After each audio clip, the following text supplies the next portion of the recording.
Good morning everyone. Good morning.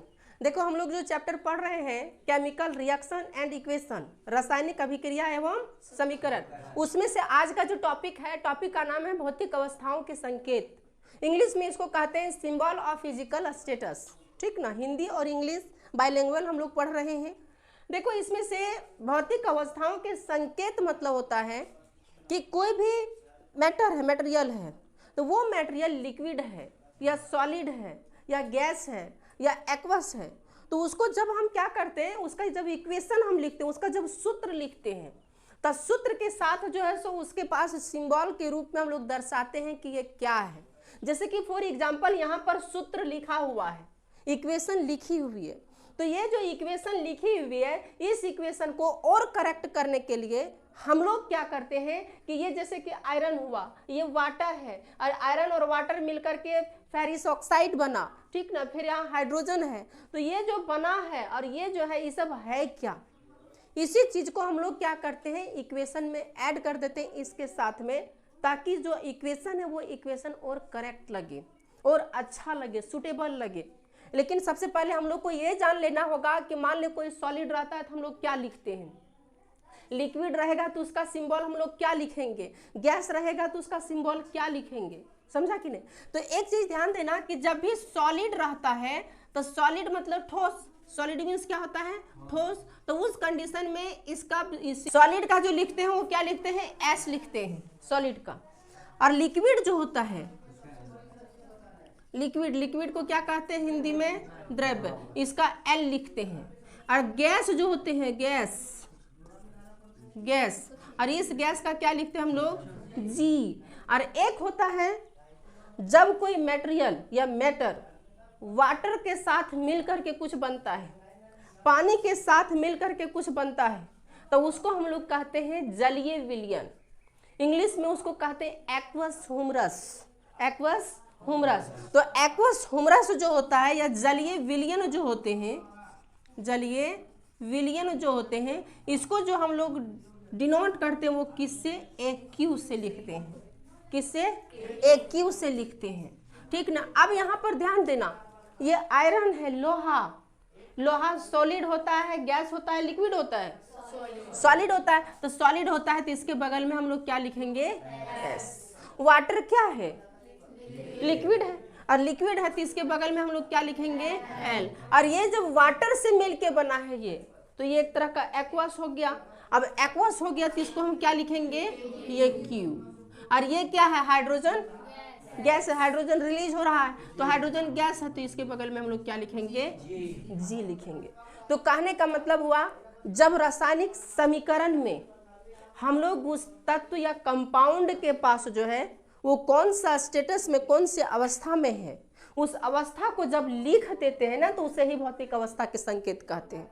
जैसे कि मान ले सॉलिड है तो सॉलिड के लिए हम S लिखते हैं, लिक्विड के लिए L लिखते हैं, गैस के लिए G लिखते हैं, और जलीय विलयन या एक्वस के लिए हम लोग क्या लिखते हैं, AQ लिखते हैं। ठीक, कभी कभी हम लोग क्या करते हैं कि जब ये रिएक्शन हो रही होती है तो रिएक्शन में टेम्परेचर, हीट जब दिया जाता है तो हीट को भी लिखा जाता है।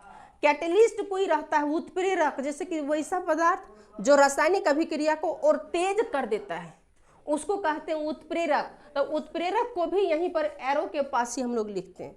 देखो कैसे, जैसे कि मान ले कार्बन डाइऑक्साइड प्लस वाटर, ये जब मिलता है तो मिलने के बाद कार्बोहाइड्रेट बनेगा C6H12O6 प्लस ऑक्सीजन बनेगा, प्लस में हाइड्रोजन वाटर बनेगा। तो यहाँ पर देख रहे हैं कि कार्बन डाइऑक्साइड और वाटर किसके प्रेजेंस में कार्बोहाइड्रेट बनेगा, तो सनलाइट के प्रेजेंस में, किसके प्रेजेंस में, सनलाइट और क्लोरोफिल।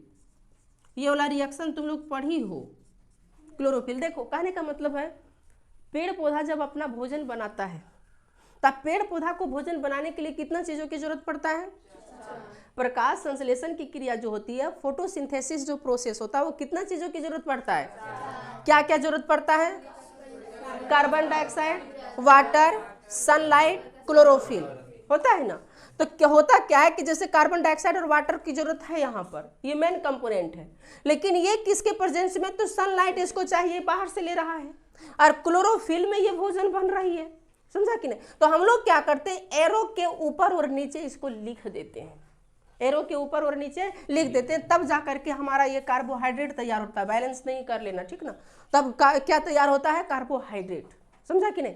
उसी तरह से यदि हीट लिखा जाता है, हीट मान ले किसी में हम टेम्परेचर दिए, और टेम्परेचर जब देते हैं तो एरो के ऊपर में हम लोग तीर के निशान दे देते हैं, इसका मतलब हो गया टेम्परेचर।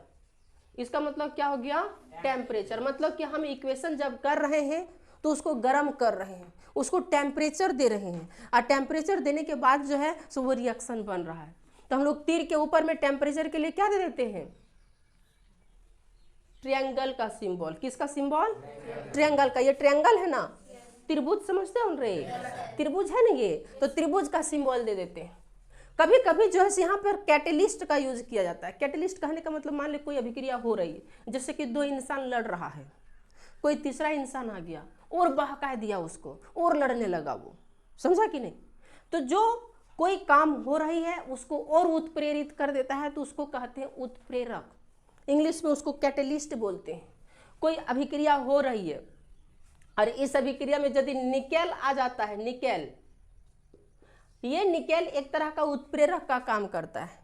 किसी अभिक्रिया में आकर के उस अभिक्रिया को और तेज कर देता है, समझा कि नहीं, तो उसको हम लोग कहते हैं उत्प्रेरक। तो जो उत्प्रेरक या कैटेलिस्ट रहता है उसको भी हम लोग कहाँ लिखते हैं, एरो के ऊपर या तो नीचे, समझा कि नहीं। मान ली इधर कोई अभिकारक है और ये अभिकारक से ये क्या बन गया, उत्पाद बना, तो इस अभिक्रिया को और तेज करने के लिए कैटेलिस्ट के रूप में हम लोग क्या ऐड कर दे रहे हैं, उत्प्रेरक कर दे रहे हैं।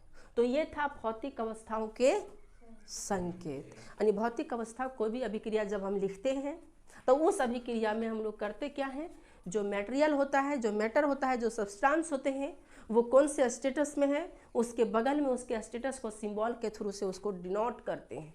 अब यहाँ पर सॉलिड पूरा लिखेंगे, सॉलिड तो कितना बड़ा हो जाएगा, इसलिए सॉलिड ना लिख करके सिर्फ क्या लिख देते हैं। यहाँ पर हम लिखेंगे लिक्विड तो कितना बड़ा होगा, तो लिक्विड पूरा ना लिख करके क्या लिख देते हैं, एल लिख देते हैं। कोई दिक्कत, लिखो इसको।